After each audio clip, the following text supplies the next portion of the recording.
4.6 is an exciting section because you get to learn about a brand new type of number that you've never heard of before. To explore this, let's first start with a number like 16. So if I ask you what the square root of 16 is, you might say 4, because 4 squared, that's 4 times 4, is equal to 16, and that's true. You might also say, and you would be equally correct in saying this, that negative 4 squared is positive 16, so that's negative 4 times negative 4 is equal to 16. So 16 has two square roots, one positive and one negative. And this is true of any number. So you know the square root of 25, that's either 5 or negative 5. And you've been told up to this point that if you have something like negative 16, well, you can't take the square root of that. It's impossible to take the square root of a negative number. And if you think about why that is, well, if you're multiplying a number by itself, that means you're either going to have a positive times a positive, which is going to be positive, or you'll have a negative times a negative, which is also positive. So the only way that you can multiply two numbers together to get a negative is if only one of the numbers is negative and the other is positive. But that can't happen if you're multiplying a number by itself. So you could multiply 4 times negative 4, but those are not the same number. 4 and negative 4 are different numbers. And if we're talking about square roots, we're talking about a number that you can multiply by itself to get negative 16. And so it looks like, at first glance, that there is no such thing as the square root of negative 16. But then some mathematicians said, well, why not? Why not just develop a way of taking the square root of negative 16? And so that's what some mathematicians did. And when they first started doing this, they referred to this type of thing as using imaginary numbers, because they said, well, you can't really take the square root of negative 16, we just made this up.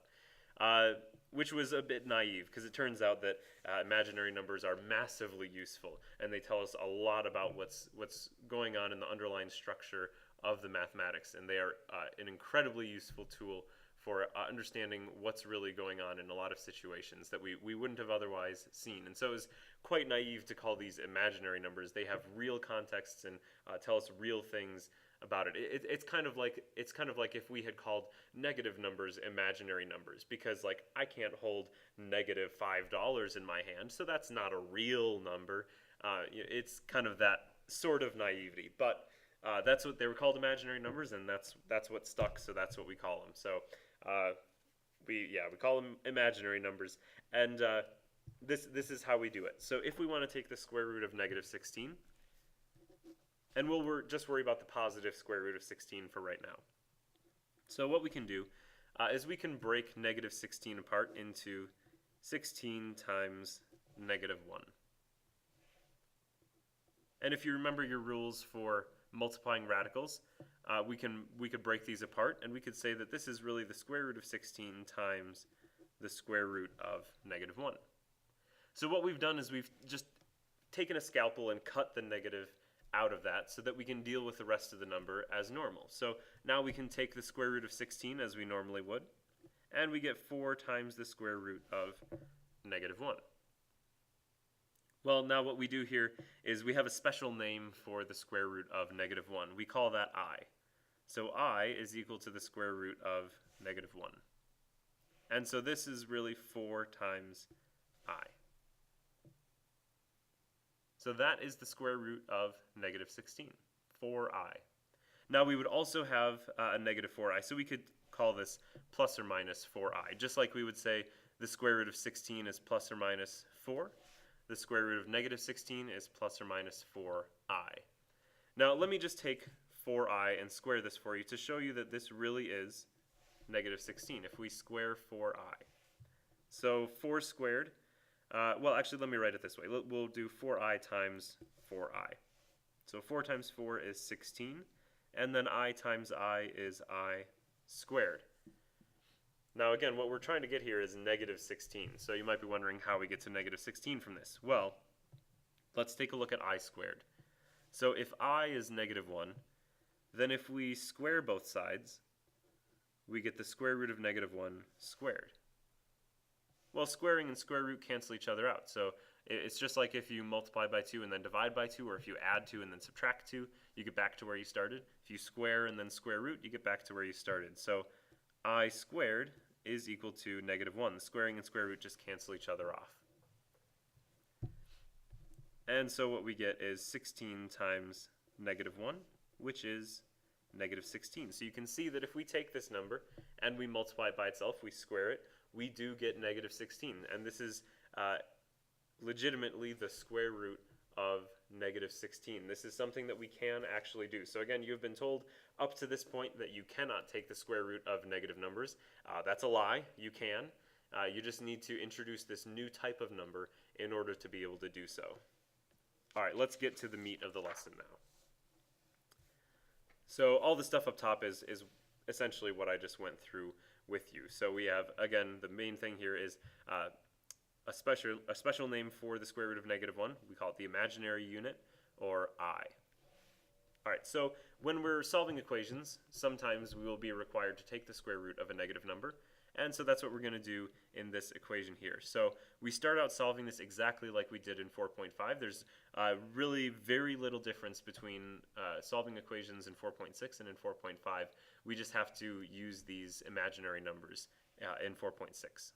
So when we're solving this, we could say subtract 10 from both sides of the equation, get 2x squared equals -50, and then divide both sides by 2. So we get x squared is equal to, not -12, -25. That's what I meant to write. And now what we want to do is take the square root of both sides. So square root of x squared, square root of -25, and we get x is equal to plus or minus the square root of -25. So this is a negative underneath a square root. So to take care of this, we're going to need to use imaginary numbers. So what we'll do is we'll break apart the square root of 25 into the square root of 25 times the square root of -1. Now the square root of 25 is 5. And then the square root of -1, we have a special name for that, that's I. And so we get plus or minus 5i. So you can see that when we're solving these equations, and when we're handling square roots with this, everything acts exactly like it normally does. It's just that we have this extra tag on it saying that this came from taking the square root of a negative. So square root of 25 is 5. Square root of -25 is just 5i. So it's still 5, but we have this I attached to it to indicate that this came from taking the square root of a negative number. Other than that, it acts exactly like all the normal numbers. All right, let's look at another one. So to solve this one, we're going to want to add 8 to both sides. And what we get is then x squared is equal to -28. And then we can take the square root of both sides. So we get that x squared is equal to plus or minus, x, because we took the square root.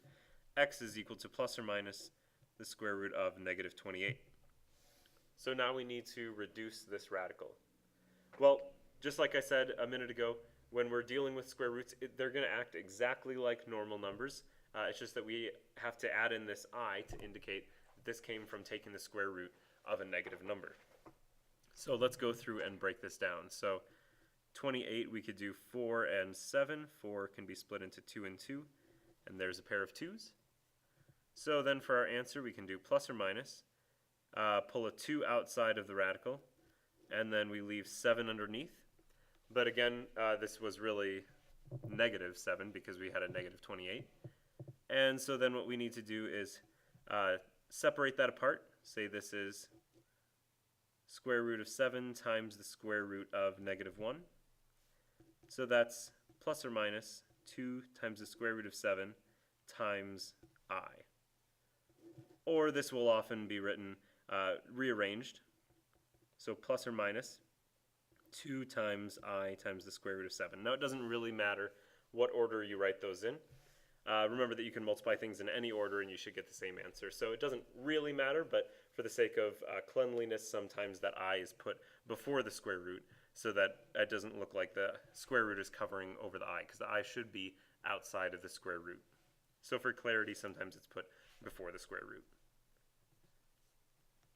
All right, so when we take these imaginary numbers and join them together with the real numbers, we get a complete number system.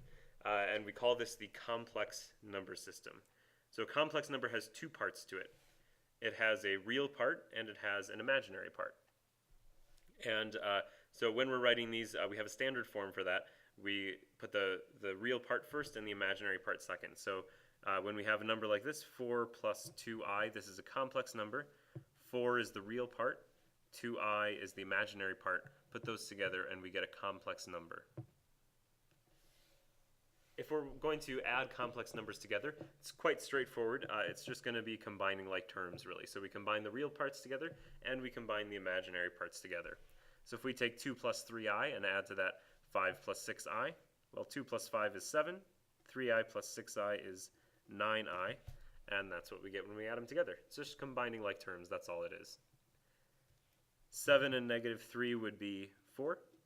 Negative 6i and 2i would be negative 4i. Again, just combining like terms. Where this gets a little bit trickier is if you do subtraction. So if we have subtraction, think of that as being a negative 1 in front of this number. And so we need to distribute this negative across the number. So we'd have 2 plus 3i, then minus 5 and minus 4i. And now when we combine like terms, 2 minus 5 is negative 3. 3i minus 4i is negative I. So addition and subtraction is fairly straightforward, it's fairly simple. Where it gets a bit trickier is going to be with multiplication. So in order to multiply complex numbers together, well, we've got two pieces to it, and so we need to multiply these out just like binomials. So we're going to FOIL here. So we'll take 3 times 4 is 12. 3 times I is 3i. Negative 2i times 4 is negative 8i. And negative 2i times I is negative 2i squared. Then we can combine like terms. So 12, then minus 5i, minus 2 times I squared. Well, let's pause there for a moment. So if you remember, I is equal to the square root of negative 1. So then I squared must be equal to negative 1.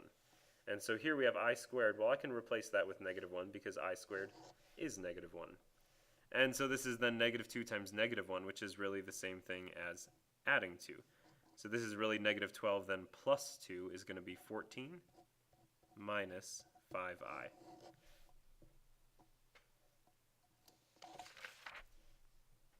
If you remember back to 4.5, we had this idea of conjugates. When we were rationalizing the denominator, we would multiply conjugates together to clear out the denominators, the radicals in the denominators. Well, we can have conjugates with complex numbers too.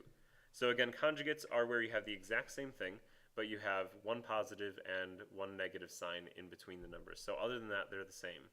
So something like 2 plus 5i and 2 minus 5i, those are conjugates.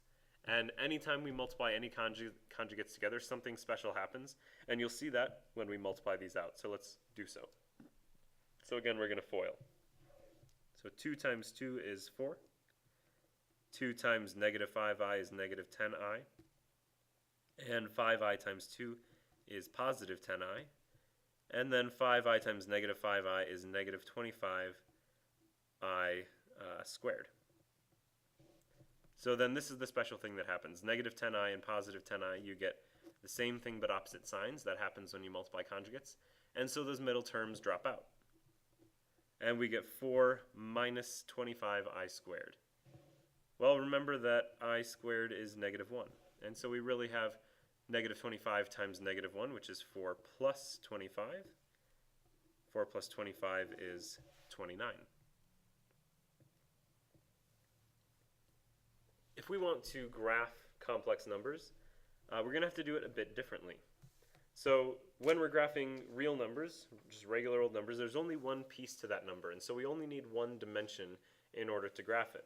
But with complex numbers, there's two parts to the number. So there's a real component, and then there's the imaginary component. There's two fundamentally different parts to the number.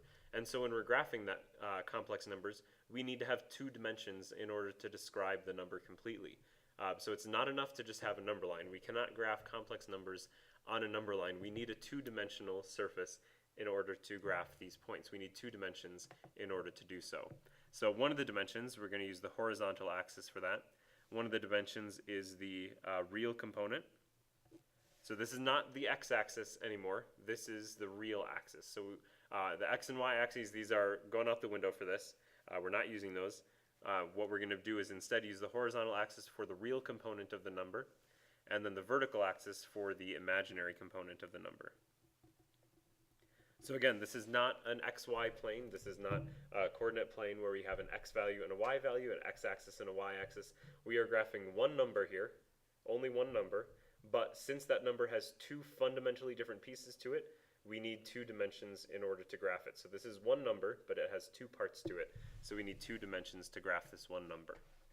All right, let's start with actually a real number. So this one actually only has one part to it. It just has a real part to it. So we're going to graph this just like you would a real number on the real number line. 5 is going to go 1, 2, 3, 4. I lost count. 1, 2, 3, 4, 5. There we go. So this is 5. It's a real number. There's no imaginary component to that number. So that means it's 0. So we're not going to go up or down at all. For the second number, 3i, well, this has no real part to it. It is entirely imaginary. So it's going to be up 3 on the imaginary axis and 0 on the real axis. So this is the number 3i. If we have something like 3 minus 2i, so we graph the real part here, 3, and then negative 2i is the imaginary part, and so that's going to be right here. This is the number 3 minus 2i. And then for the last one, negative 2 plus 4i, so negative 2 for the real component, 1, 2, 3, 4 for the imaginary component. This is the number negative 2 plus 4i. Now let's talk about absolute value. So if you have, say, the absolute value of, say, negative 2. The technical definition of this is the distance from 0. So if we count from negative 2 over to the 0, we count 2. So the absolute value of negative 2 is 2. Distance from 0. Well, this gets a little bit different when we have imaginary or complex numbers. So if we have 3 minus 4i, that's going to be 3 on the real axis, negative 4 on the imaginary axis, that's going to be right here. And so the distance from 0 is this line right here. So if we want to know the absolute value, it's going to be the length of this line. That's the distance from 0. And so what we can do is we can make a right triangle.